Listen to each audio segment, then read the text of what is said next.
All right.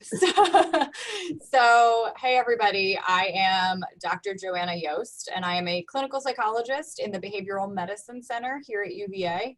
I direct our Behavioral Emergency Response Team program and also co-direct our Behavioral Medicine Consultation Liaison Service. Hi everyone, I'm Dr. Cavanagh. I'm also a clinical psychologist in the Behavioral Medicine Center with Dr. Yost, and I co-direct the Behavioral Medicine Consultation Liaison Service with Dr. Yost. So this is a little awkward because we're recording it without an audience, so bear with us. We'll make our way through this. Today we're going to chat briefly about supporting trainees during COVID-19.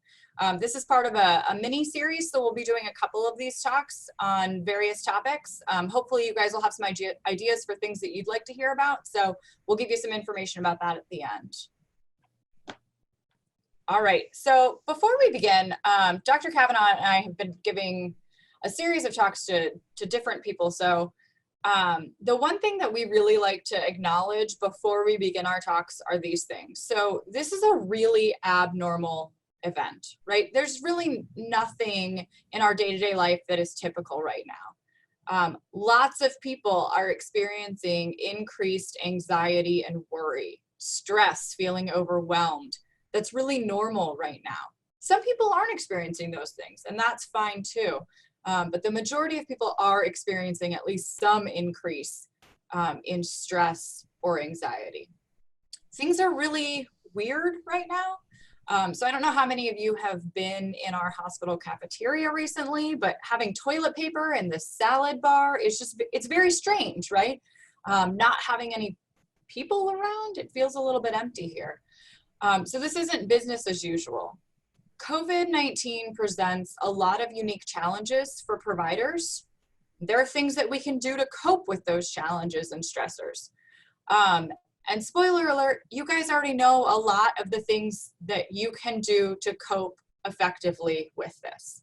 So today we're going to talk a little bit about a stress continuum, which is a framework for us to think about stress during this time. And then we're just going to talk about some general recommendations for healthcare providers specifically. So I'm not sure how many of you have seen this before, but it is a stress continuum that UVA BWise has created. And so BWise is in charge of kind of faculty and staff wellness and well-being. And so this is just a nice model, I think, for thinking about where am I today in terms of my stress. So for example, if you're in the green, it means you're at optimal functioning, you are in adaptive growth, you're doing all the good things that you know how to do, you're eating well, you're sleeping well, you're using active coping skills, you're exercising, and you're able to help others. If you start to move to yellow, you may start to experience some kind of mild distress or impairment. This goes away. But for those kind of moments of, uh-oh, I'm feeling extra stressed right now, one skill that can be really helpful is to do what's called 4-square breathing. And I'm not sure how many of you have done this before, but you breathe in for 4 seconds, you hold it for 4 seconds, you exhale for 4 seconds, and then you wait 4 seconds. And then you just repeat that a couple times. Controlling our breathing is really effective at helping decrease stress and anxiety. If you move to orange, that's kind of some more severe or persistent distress or impairment in your daily life. When you start to feel like things in your life are getting out of control, that's a good sign to you that, hey, maybe I'm starting to get a little bit more distressed than I can really manage well. And so when that happens, it's really important to stop.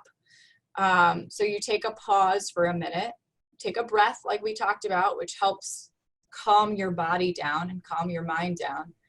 This next part's really important because then you observe, what am I feeling? What are my goals? And what are the choices that I'm making? Are the choices that I'm making consistent with my goals? If not, I may need to modify some things. And then you proceed with awareness. When we get to red, that's really where we're experiencing some significant impairment. And we have trouble thinking about how much longer can I do this? I'm not sure I can keep doing this. At that point, it's really important to utilize the resources that we have available. So talking with a peer and a leader is definitely important.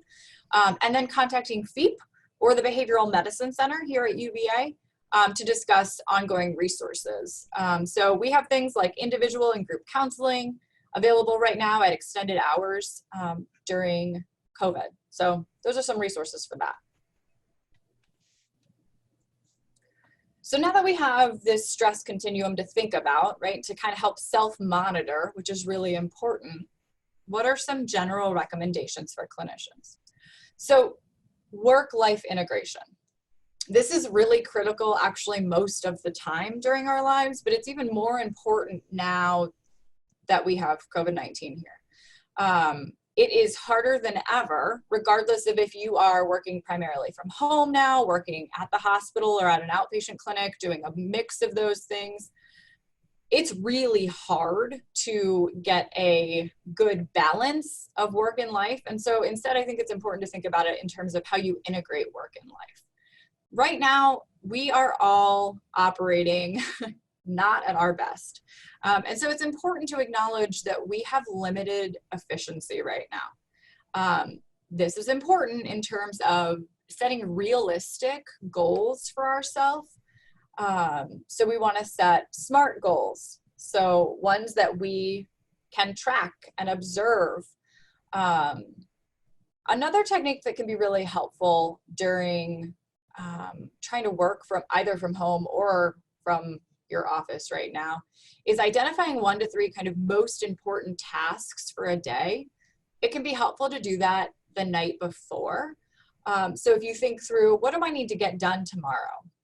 And then when you're working your way through that list, review your crossed off items at the end of every day. You're not going to be able to get through 15 tasks right now. That's just not reasonable. But having those most important goals can help us stay focused on what we need to be focused on and kind of let the other stuff go. Scheduling our work day is also really important. So if you're not coming in to the hospital or to an office right now, it's really important to keep your schedule similar to how it was 3 months ago. So waking at the same time, going to bed around the same time, and then keeping work hours within work hours. Now that can be really hard since a lot of us work outside of typical work hours, but making sure that you are scheduling breaks and trying your best to do your work during a scheduled time to help you transition back into life. So identifying work and home transitions can be really important. Most of us have a commute. We might have some routines that we do at the end of the day to kind of transition ourselves from, okay, I was working and now I'm going home. If you're working from home though, those natural transitions don't really exist. And so creating them can be really important to help you stay efficient, but also not to have unrealistic expectations that you should be working all the time. Another issue that comes up for a lot of people is parenting. So it's really hard to parent right now. I think that in general, parents experience a lot of stress around wanting to be perfect parents. That's not ever really our goal, but it's more important than ever to recognize that good enough parenting is good enough. And so, although you may not be doing your ideal parenting right now, that's okay. So if your kid gets a little bit more screen time or a lot more screen time, that's fine. We just need to be doing a good enough job right now, and lowering our bar and expectations is really important. Staying connected to parenting groups online, ones that you're already a part of, finding new groups, getting new ideas for things to do with the kids can be really helpful. Also engaging in social support, particularly around parenting, is important for parents right now. So commiserating with other friends who have parents about how tough it is to be at home with kids right now or to try and take care of kids can also help you put things into perspective. This also provides an interesting opportunity to create some new weekly family traditions, perhaps. So things to strengthen routines that you already have going or start new ones like Board Game Friday, Movie Night Monday, Taco Tuesday, things like that. Can be really helpful to try and get through this right now as a parent. And so we're going to transition a little bit to talk a little bit more about some of those general recommendations that could be helpful for kind of just our monitoring and overall our well-being in general. So one of the first things we know is that we have to encourage self-monitoring. We want to know if we're experiencing problems with sleep, if our energy is a little bit worse, are we a little bit more irritable? And if we're monitoring these things, then we know that there are also strategies that we can do to kind of help cope with this. But the first step is really to try self-monitoring. We are definitely trying to encourage social support among clinicians. This is one of the work that Dr. Yost and I have been doing a lot with the special pathogens units here. But I think it's also really important and applicable to clinicians throughout the healthcare system. We're all going through this very unique experience, and so it's really important that we can rely on one another and gain that social support. We might want to look into what are the best options. If there are group texts that are going on and those are in existence, that's great. Another option for a lot of clinicians within the healthcare system is WebEx Teams. It's a really nice way to stay in contact as well. Some of the other things that we know can be really helpful, and something that Dr. Yost and I have also been encouraging, are some group events and team challenges. So the special pathogens units have been putting together playlists and other things that they know are ways that they can kind of help cope with these really stressful events. We also really want to encourage pacing among clinicians. Initially, I think a lot of us were hoping that this would be a relatively short sprint, that we would get through kind of this peak and then everything would go back to normal. I think we're starting to realize that this is probably going to be a bit of a marathon. And so that means we really need to kind of pace what we're doing at work and also at home, and really, like Dr. Yost was saying, really set what are the realistic expectations for things that we can accomplish both in our work life and also at home. We also really, one of the things that we are starting to become very conscious of is that a lot of clinicians are encountering problems with stigma by other members of their family or by community members, really being concerned about whether or not they could be potentially exposing other individuals to COVID and potentially increasing the risk of those individuals contracting COVID.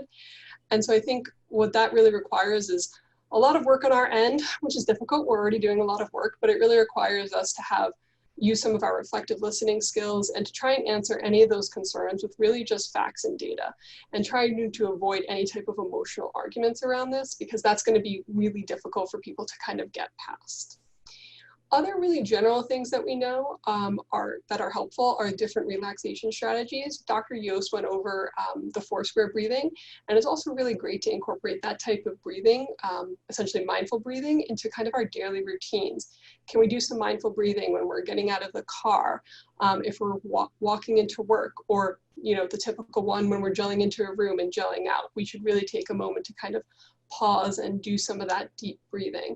Even though it seems really brief, that mindful breathing can really provide us with a nice respite to continue the rest of our day, especially with how challenging it has been. Other really useful relaxation skills include things like guided imagery and progressive muscle relaxation. There are a lot of really good apps out there right now, particularly several that are free and open to healthcare providers, things like Headspace. And they do have a really good opportunity to kind of walk you through some of these relaxation strategies. Hopefully next time in our other talk, we'll also be trying to provide some additional information about some of these strategies as well, and kind of expanding on that. But that might be a good starting point. And then also, we just know that it's really important to kind of, as I was saying at the beginning with self-monitoring, is making sure that we are engaging in healthy habits. Are we able to engage in some form of exercise? I know we're not able to go to the gym, but maybe there are some other things that we can do. Hopefully the weather is getting a little bit nicer, so maybe we can get in some exercise outside. We also really want to make sure that we're engaging in healthy eating. This is particularly difficult if we're at home. There's probably a lot more snacks that we really enjoy that would be much more enjoyable to eat. I've been there. There's a lot of chocolate at my house right now. I'm trying very hard not to eat it constantly.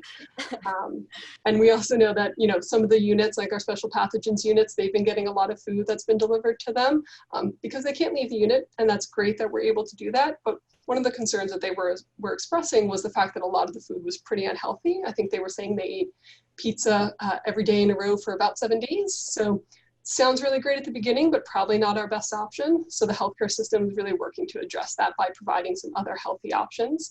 And we're even seeing that in some of the resiliency rooms. If you've been able to kind of come into the hospital, you might find some resiliency rooms on a couple of different floors of the hospital where some of the family lounges used to be. And they're also providing some of those healthy snack options. The other really critical thing that we know is sleep. It's really difficult right now. We know that people are working incredibly long hours and that they're also experiencing a lot of increased anxiety and stress. But it really is important to kind of monitor our sleep and make sure that we are getting adequate sleep to be able to continue to work. We do have to engage in that self-care to be able to provide care to others.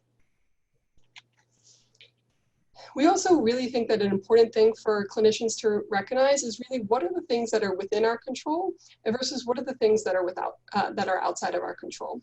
The things that are within our control are great, and those are the things that we know that are going to help us kind of cope with all the stressful things that are going on. So as we were talking about, those healthy habits, eating well, using relaxation skills, trying to build some resilience, even following some of the latest information and advice.